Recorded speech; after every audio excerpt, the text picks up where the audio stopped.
and we're talking about the issue of kids on the autism spectrum. And there's often lots of things that people who maybe aren't in close contact with these kids don't understand. The list is probably endless. But what I am learning is that sometimes there is a problem with eating. And joining us now from Stepping Stones Learning Center, Don Sinton and Mary Richardson. And before we get to the details of the study, a lot of people, maybe in Irondequoit particularly, where Stepping Stones is located, have seen the changes in the new building Stepping Stones has moved into. But what people might not know is that people really move from across the country to enroll their kids there, don't they? Yeah, Jen, we've been, this is going into our 21st school year. We did just take over the old Irondequoit Chase Pitkin and transformed it into a beautiful new facility. But our autism program has attracted families from all over the country that have moved to Rochester just to come to Stepping Stones. Wow. That's something we're very proud of. I know we have some video, if we can roll that as we talk about this new study. I mean, here's the new building. So much goes on in this building and under this roof, and that is including a new study, which is something you actually began looking at, what, 10 years ago on learning? Yeah, we started our program about 10 years ago. My colleagues and I had noticed at the time that we had just a plethora of kids who really struggled with eating.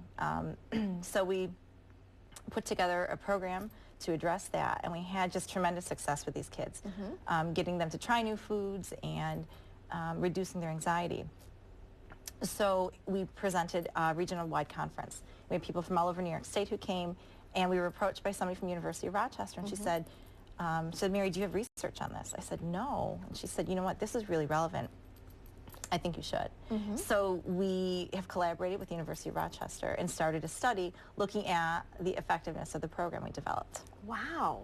Now let's rewind just a little bit, because we know kids in general sometimes are classified as picky eaters. For sure. But this takes it a step further? You know, it really does.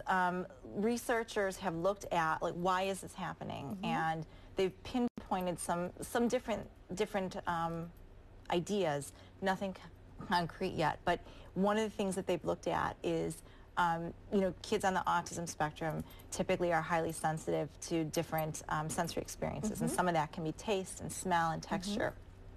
Another area is the social communication factor, and you know, kids not knowing exactly what's expected of them at meal times.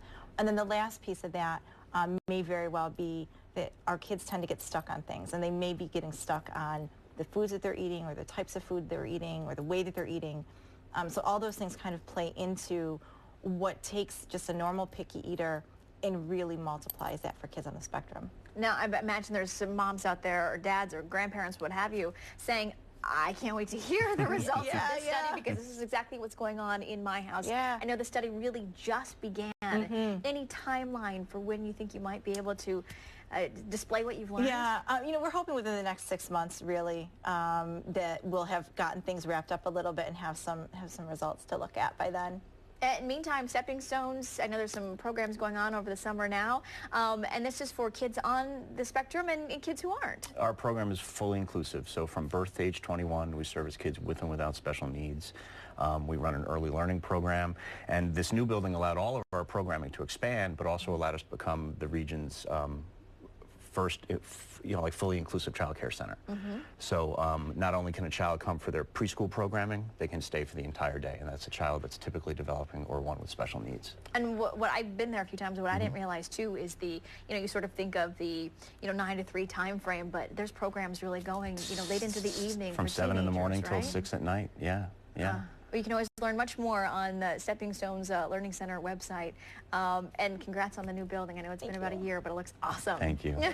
And we'll check back with you about the results of the study. Please okay? do. Good. All right, when we come back, the weather doesn't really get much better than it is right now. Cool, comfortable, but there is going to be some humidity return. We'll find out when from meteorologist Kaylee Munt when we come back.